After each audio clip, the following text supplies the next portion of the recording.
Annunziata, thank you very much indeed for joining us. Hi Russell, great to see you. Yeah, great to see you. So the story is you and I were the two panellists that launched the first plank of the week, which was created by Chuck Thomas and Mike Graham here, of course. Now a 5-year institution, gets something like 250,000 people watching it on YouTube every week. But you and I were the first panellists. And I think it was almost 5 years ago today, literally, that we did that. And did it pop up on your Facebook? Went on to be an amazing show. Well done to Mike for getting it there. It's fabulous, and I miss you because you've not been on it for a little while. So I do hope you. I know you're miles away now, aren't you? So perhaps not particularly practical. I do come down to London, so do ask me back anytime. It's so great to see you. Love to. Right, let's talk about some issues of the day. Now, of course, you were a former Brexit Party MEP, so you are of the centre-right. You're also related to somebody, I think, aren't you? I just can't think who it is. Who's your brother? I've got some brother called Jacob. Yes. So people might say, yeah, but look, she's got form here. But look, so what? I think that we'll have maybe not so much a debate, but a conversation now, starting off with this comment by Kemi Badenoch yesterday, where she said, look, if you don't like Britain, if you don't want to integrate with our culture, if you don't want to embrace Britishness, you shouldn't live here. How can she not be right to say that? I don't see how she can be wrong. That there's a very, very old saying, when in Rome, do as the Romans. But I can't begin to think why you would want to move to a country where you dislike their culture and want to live completely counter to it.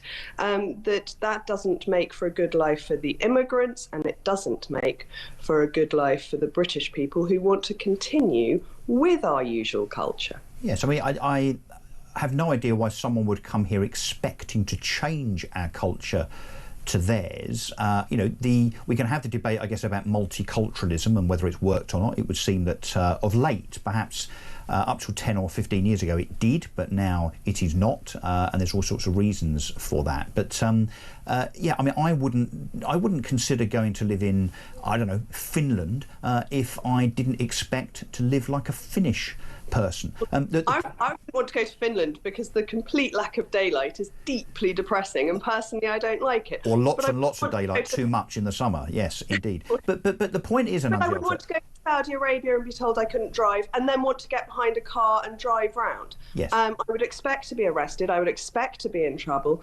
I can't. That law may have by now changed. If it has, it's very recent. But you get the point that I wouldn't want to go to a country where, as a woman, I had to wear hijab and then strip off. I would expect to be arrested. So you wouldn't expect to rock up to Jeddah and tell them that you're a Christian and that you were going to live by British values in their country. But it seems to work the other way around, that there is appeasement, I think would probably be the word, when it comes to people coming here expecting Britishness to be diluted.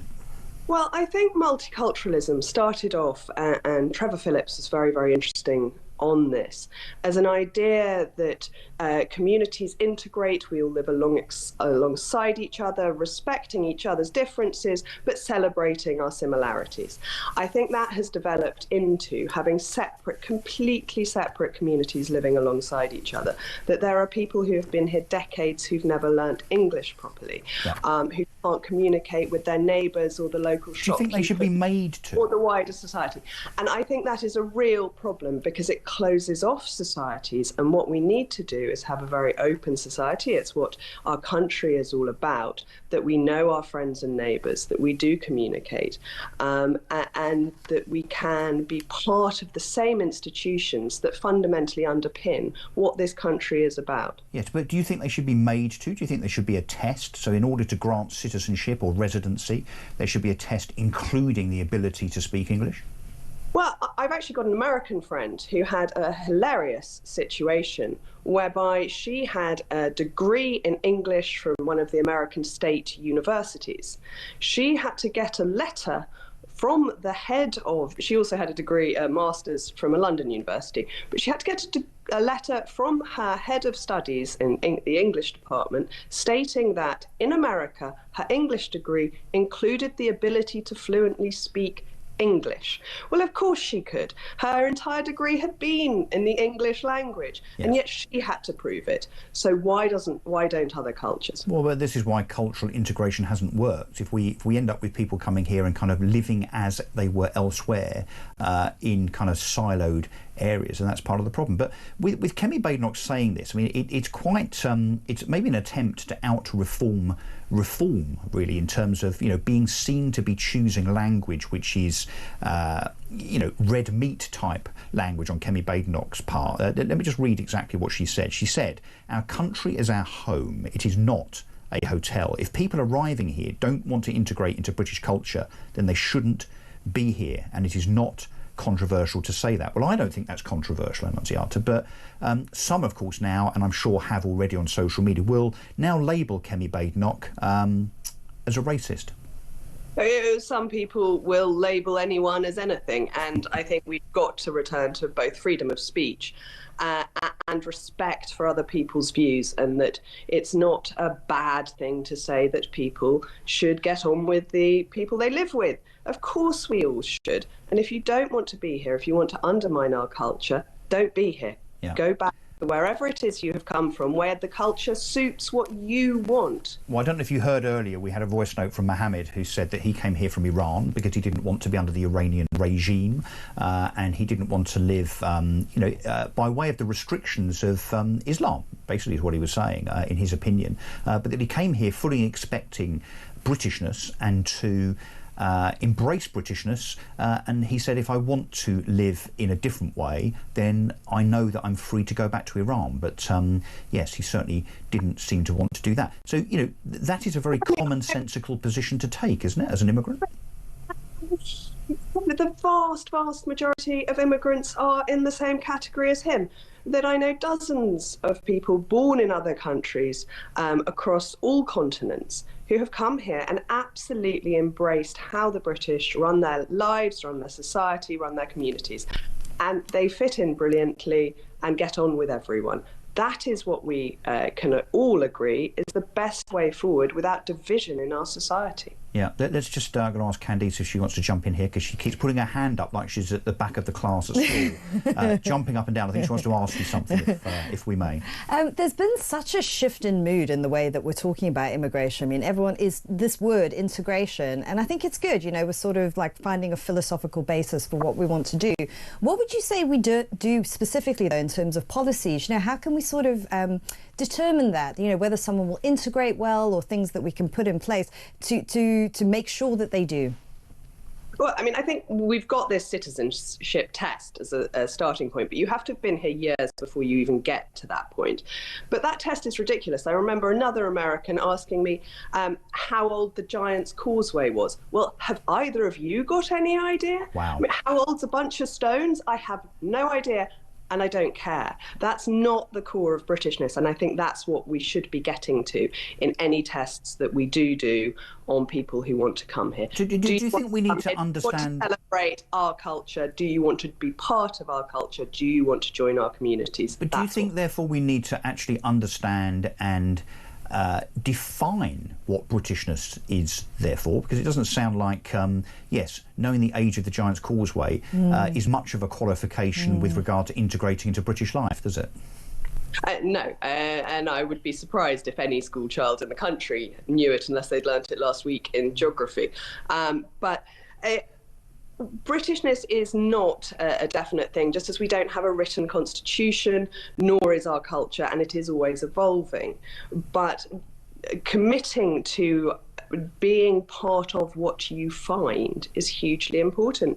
And one of the very obvious ones is language, that being able to communicate and therefore not closing yourself off to a different community has to be part of it. Yeah. Let's just talk quickly about Suella Braverman. So she is in the news for something that she hasn't managed to say, and that is that when confronted yesterday and probed with regard to whether she would potentially defect to Reform, which of course her husband has, Rael Braverman. He's now a member of the Reform Party, albeit not a politician. Suella Braverman refused to rule it out. What do you make of that? Oh, I think she's done so before. I think she believes in centre-right values, and wants for the best of the country them to be delivered, however that is done. I think she did state clearly that she was a Conservative MP. She had a long history with them. Whether she decides to change, I think, will entirely depend on who she thinks might win and have the chance to enact the policies she believes in. She's had quite a patchy relationship, though, I think, with the Conservatives. Obviously, failed leadership bid and so on, criticised for not being a particularly adept Home Secretary, although I have some sympathy for her, frankly, in terms of her being blocked by Cabinet and indeed the Prime Minister of the day, Rishi Sunak, in terms of some of the things that she wanted to enact on immigration. But normally that frustration emanates, as it has done with the likes of Andrea Jenkins and Tim Montgomery and so on, where they defect, not necessarily out of spite, but out of frustration. I mean, you may have a similar view, Annunziata, that your head is turning towards reform, perhaps. It's not. I did defect. I was a Conservative from 1984 until 2019, so quite a long stint. And I did leave the Conservatives when Theresa May was in power, because I felt she was so betraying the Brexit vote. She was the first Liberal Democrat MP Prime Minister that we've ever had. I think there's some competition in there. But I think there have been other very left-wing Conservatives who have undermined the entire Conservative cause, and that's done a huge amount of damage. And until that rot is cut out, I can completely understand why people such as Suella consider going over to a different party. I don't think reform has the answers. I don't think it is the answer to making sure we get rid of this socialist government and undo the immense damage they are doing. I don't think the understanding of the policies is detailed enough. I think they have the infrastructure, the backbone, the intellectual support to unpick this incredible mess Labour is dragging us into. You don't think they're ready? But the Tories have to unpick some of what they did too. The tax rises are... The Tories simply need to take, I would argue, several leaves out of the reform book in terms of just becoming Conservatives again. I mean, I don't think this is that difficult. Now, I know there are people within the Conservative Party, which obviously you're now a member of again. It's not that difficult to think, well, look, to go back to Conservative values around such things as lower tax, pro-business, being genuinely tough in terms of action on immigration, being tough on crime, thinking about net zero in a different way. Now, I would rip the whole thing up, frankly, but I understand that there are some people within the Conservative Party, both politicians and membership, that are also kind of fixated by this net zero quest, but that needs to be dialed down, in my opinion. But until the Conservative Party understand that they have lurched to the left and reform is simply filling that void, that vacuum. I mean, bearing in mind they are now ahead of the Conservatives' reform in the latest polls. Now, I don't hold out much hope for your party, the Conservative Party, until the Conservative Party become Conservatives again. I completely agree with you, and I work for an organisation called Popular Conservatism, and that's exactly what we want to do. We want to get rid of the quangos that are ruling our lives and preventing our politicians from enacting democracy. We want to rein back the state so that tax can also be lowered, but that the state doesn't run our lives and we're not nannied in this ridiculous way. We want to withdraw from international agreements that hamstring our politicians so that they can't do what voters want. There would be some very low-lying fruit that Kemi Badenoch could go for, get rid of the ECHR, for example. But that all sounds like reform, Annunziata. The problem with reform is that they actually also have a lot of very statist policies, and I think that is a real concern. They don't have policies to hand powers back to the public. It's quite controlling. And actually, I think we need to have a very open form of government where the people are in charge. And that is hugely important. The freedom of the British people is what matters. That's why we need strong defence. That's why we need strong policing. And that's why we need a small government. But back to your point earlier about Suella Braverman kind of waiting, that doesn't fill me with much in the way of hope for the integrity of our politicians. Now, I know many would argue that none of our politicians, with your brother accepted, of course, have any integrity. But the fact that there may be politicians on the centre-right sitting there waiting to see what happens in terms of which party they stand for or back, that doesn't smack of integrity, does it? Well, I think that the Conservatives have a long way to go to earn back trust, not just of the likes of Suella, to fully embrace the party, but for the voters, and that is absolutely crucial. And Kemi has stated clearly that she wants to play a longer game, that her policies will come out in a year or 2 years' time.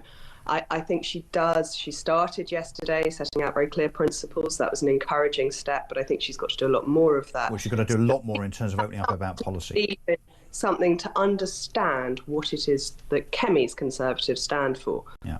OK, well, look, Annunziata, we need to leave it there, I'm afraid, so we must move on. Annunziata Rees-Mogg, Head of Communications for Popular Conservatism and a former MEP. Thank you.